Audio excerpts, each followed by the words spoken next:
ಕನ್ನಡ ಮತ್ತು ತೆಲುಗು ಕಿರುತೆರೆಯಲ್ಲಿ ಲಕ್ಷ್ಮೀ ಬಾರಮ್ಮ, ಗೃಹಲಕ್ಷ್ಮಿ, ತ್ರಿನಯನಿ, ಅಂತರಪಟ ಮುಂತಾದ ಧಾರಾವಾಹಿಗಳ ಮೂಲಕ ನಟ ಚಂದು ಗೌಡ ಫೇಮಸ್ ಆಗಿದ್ದಾರೆ. ಸದ್ಯ ಸ್ನೇಹದ ಕಡಲಲ್ಲಿ ಎಂಬ ಧಾರಾವಾಹಿಯನ್ನ ಒಪ್ಪಿಕೊಂಡಿದ್ದಾರೆ. ಇದರ ನಡುವೆ ಒಂದು ಬಿಗ್ ಅಪ್ಡೇಟ್ ಅನ್ನ ಚಂದು ಗೌಡ ನೀಡಿದ್ದಾರೆ. ಚಾಲೆಂಜಿಂಗ್ ಸ್ಟಾರ್ ದರ್ಶನ್ ಅಭಿನಯದ ಬಹುನಿರೀಕ್ಷಿತ ದಿ ಡೆವಿಲ್ ಸಿನಿಮಾದಲ್ಲಿ ಖಡಕ್ ವಿಲನ್ ಪಾತ್ರವನ್ನ ಚಂದು ಗೌಡ ನಿಭಾಯಿಸುತ್ತಿದ್ದಾರೆ. ಆ ಕುರಿತು ಮಾಧ್ಯಮಗಳ ಜೊತೆ ಮಾಹಿತಿಯನ್ನ ಚಂದು ಗೌಡ ಹಂಚಿಕೊಂಡಿದ್ದಾರೆ. ನಾನು ಈಗ ದರ್ಶನ್ ಅವರ ದಿ ಡೆವಿಲ್ ಸಿನಿಮಾದಲ್ಲಿ ನಟಿಸ್ತಾ ಇದ್ದೇನೆ.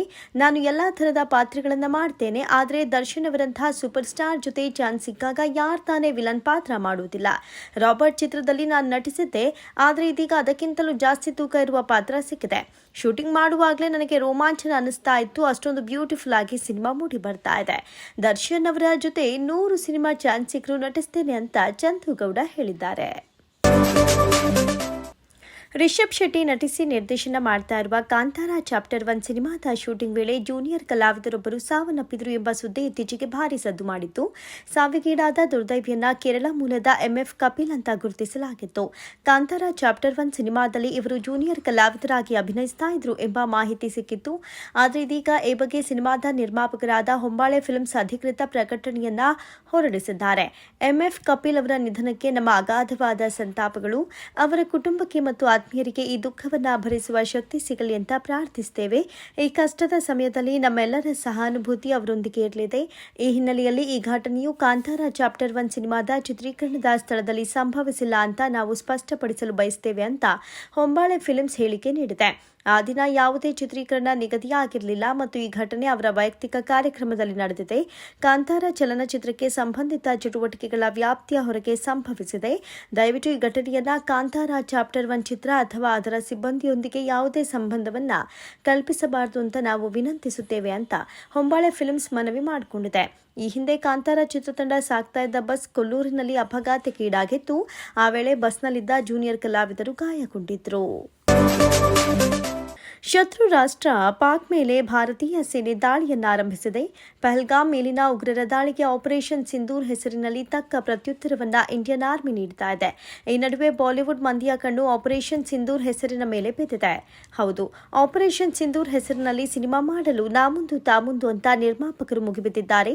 ಆಪರೇಷನ್ ಸಿಂಧೂರ್ ಟೈಟಲ್ ಬೇಕೆಂದು ಬಾಲಿವುಡ್ನ 20ಕ್ಕೂ ಹೆಚ್ಚು ಪ್ರತಿಷ್ಠಿತ ನಿರ್ಮಾಣ ಸಂಸ್ಥೆಗಳು ಮನವಿ ನೀಡಿವೆಯಂತೆ. ಸಿನಿಮಾ ಶೀರ್ಷಿಕೆಗಳನ್ನು ನೋಂದಣಿ ಮಾಡುವ the Indian Motion Pictures Producers Association ಸಂಸ್ಥೆ ಎದುರು ಟೈಟಲ್ಗಾಗಿ ಅರ್ಜಿ ಸಲ್ಲಿಕೆ ಮಾಡಲಾಗಿದೆ. Federation of Western India Cine ಎಂಪ್ಲಾಯೀಸ್ನ ಅಧ್ಯಕ್ಷ ಬಿಎನ್ ತಿವಾರಿ ಈ ವಿಚಾರವನ್ನು ಖಚಿತಪಡಿಸಿದ್ದಾರೆ. ದೇಶಕ್ಕೆ ಸಂಬಂಧಿಸಿದಂತಹ ಇಂತಹ ಯಾವುದೇ ದೊಡ್ಡ ಘಟನೆಗಳು ಸಂಭವಿಸಿದಾಗ ಚಲನಚಿತ್ರ ನಿರ್ಮಾಪಕರು, ನಿರ್ದೇಶಕರು ಶೀರ್ಷಿಕೆಗಾಗಿ ಮುಗಿಬೀಳುವುದು ಸಾಮಾನ್ಯ ಸಂಗತಿಯಾಗಿದೆ. ಬಾಲಿವುಡ್ ಮಂದಿ ಈ ರೀತಿ ಮಾಡ್ತಾ ಇರೋದು ಇದೇ ಮೊದಲೇನಲ್ಲ ಬಿಡಿ.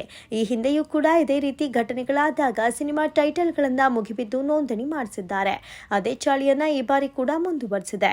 ಟೈಟಲ್ ನೋಂದಣಿ ಮಾಡಿಸುವಾಗ ಇರುವ ಉತ್ಸಾಹ ಸಿನಿಮಾ ಮಾಡೋದ್ರಲ್ಲಿ ಇರುವುದಿಲ್ಲ. ಎಷ್ಟೋ ಬಾರಿ ಟೈಟಲ್ ನೋಂದಣಿ ಮಾಡಿಸಿ ಸಿನಿಮಾ ಮಾಡದೇ ಇರೋದನ್ನ ಕೂಡ ನಾವು ನೋಡಿದ್ದೇವೆ. ಚೈತ್ರಾ ಕುಂದಾಪುರ ಅವರು ಶ್ರೀಕಾಂತ್ ಕಶ್ಯಪ್ ಜೊತೆ ಹಾಸ್ಯಮಣಿಯನ್ನೇರಿದ್ದಾರೆ. ಅವರಿಗೆ ಸೋಷಿಯಲ್ ಮೀಡಿಯಾದಲ್ಲಿ ಅಭಿನಂದನೆಗಳು ಬರ್ತಾ ಇವೆ.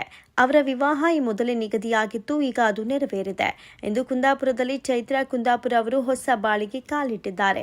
ಮದುವೆ ಆಗ್ತಾ ಇರುವ ವ್ಯಕ್ತಿಯ ಹೆಸರು ಹಾಗೂ ಅವರ ಹಿನ್ನೆಲೆ ಬಗ್ಗೆಯೂ ಮಾಹಿತಿ ಲಭ್ಯವಾಗಿದೆ. ಚೈತ್ರಾ ಕುಂದಾಪುರ ಅವರು ವಿವಾದದ ಮೂಲಕ ಸುದ್ದಿಯಾದವರು. ವಿಧಾನಸಭಾ ಟಿಕೆಟ್ ಕೊಡಿಸುವುದಾಗಿ ನಂಬಿಸಿ ಕುಂದಾಪುರ ಉದ್ಯಮಿಗೆ 5 ಕೋಟಿ ರೂಪಾಯಿ ವಂಚನೆ ಮಾಡಿದ ಆರೋಪ ಇವರ ಮೇಲಿದೆ. ಈ ಪ್ರಕರಣ ಇನ್ನೂ ಕೋರ್ಟ್ನಲ್ಲಿದೆ. ಈ ಕಾರಣಕ್ಕೆ ಅವರು ಟ್ರೋಲ್ ಆಗಿದ್ರು. ಆದರೆ ಬಿಗ್ ಬಾಸ್ ಮನೆ ಅವರ ಬದುಕನ್ನೇ ಬದಲಿಸಿತ್ತು. ಅವರ ಮೇಲೆ ಪಾಸಿಟಿವ್ ಟಾಕ್ಗೆ ಈ ಶೋ ಸಹಾಯವಾಯಿತು. ಆ ಬಳಿಕ ಬಾಯ್ಸ್ ವರ್ಸಸ್ ಗರ್ಲ್ಸ್ ಶೋಗೆ ಬಂದ್ರು. ಈಗ ಅವರು ಹಾಸ್ಯಮಣಿಯನ್ನೇರಿದ್ದಾರೆ. ಶ್ರೀಕಾಂತ್ ಕಶ್ಯಪ್ ಅವರ ಜೊತೆ ಚೈತ್ರಾ ವಿವಾಹ ನಡೆದಿದೆ. ಚೈತ್ರಾ ಅವರು ಹಾರ ಬದಲಿಸಿಕೊಂಡಿದ್ದಾರೆ. ಶ್ರೀಕಾಂತ್ ಅವರು ಓದಿರೋದು ಆನಿಮೇಷನ್, ಆದರೆ ಅವರಿಗೆ ನಕ್ಷತ್ರಗಳು, ಖಗೋಳಶಾಸ್ತ್ರ ಮತ್ತು ಬ್ರಹ್ಮಾಂಡದ ಬಗ್ಗೆ ತೀವ್ರ ಆಸಕ್ತಿ ಹೊಂದಿರೋ ವ್ಯಕ್ತಿಯಾಗಿದ್ದಾರೆ. ಇವರ ದಾಂಪತ್ಯಕ್ಕೆ ಇದೀಗ ಎಲ್ಲರೂ ಶುಭ ಕೋರಿದ್ದಾರೆ. ಭಾರತ ಹಾಗೂ ಪಾಕಿಸ್ತಾನದ ನಡುವಿನ ಉದ್ವಿಗ್ನತೆ ಹೆಚ್ಚುತ್ತಲೇ ಇದೆ. ಪಹಲ್ಗಾಮ್ ದಾಳಿಯಿಂದ ಭಾರತದ ಮುಗ್ಧ ಜನರು ಹುತಾತ್ಮರಾದ ಬೆನ್ನಲ್ಲಿಯೇ ಭಾರತ ಪಾಕಿಸ್ತಾನಕ್ಕೆ ಮುಟ್ಟಿ ನೋಡಿಕೊಳ್ಳುವಂತೆ ಉತ್ತರ ಕೊಟ್ಟಿದೆ. ಆಪರೇಷನ್ ಸಿಂಧೂರ್ ಮೂಲಕ ಪಾಕ್ ಎಂದೂ ಮರೆಯಲಾಗದಂತಹ ಉತ್ತರ ಕೊಟ್ಟಿರುವ ಭಾರತ ಇದೀಗ ಮತ್ತೊಂದು ಮಹತ್ವದ ಹೆಜ್ಜೆಯನ್ನಿಟ್ಟಿದೆ. ಭಾರತದಲ್ಲಿ ಪಾಕಿಸ್ತಾನದ ನಟ ನಟಿಸಿದಂತಹ ಸಿನಿಮಾ ರಿಲೀಸ್ ಸ್ಥಗಿತವಾಗಿ ಪಾಕಿಸ್ತಾನಿ ನಟಿ ಹೀರೋಯಿನ್ ಆಗಬೇಕಿದ್ದ ಸಿನಿಮಾ ನಿಂತ ಬೆನ್ನಲ್ಲೇ ಇದೀಗ ಮತ್ತೊಂದು ಬೆಳವಣಿಗೆ ನಡೆದಿದೆ.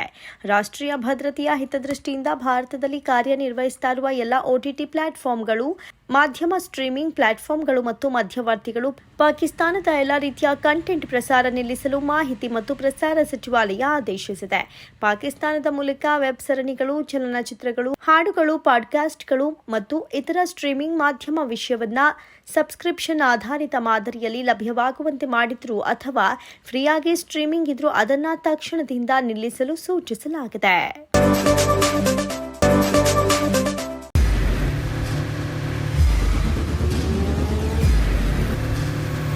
ಪ್ರಜಾಮಾರ್ಗ ನ್ಯೂಸ್, ಇದು ಜನಸಾಮಾನ್ಯರ ಧ್ವನಿ.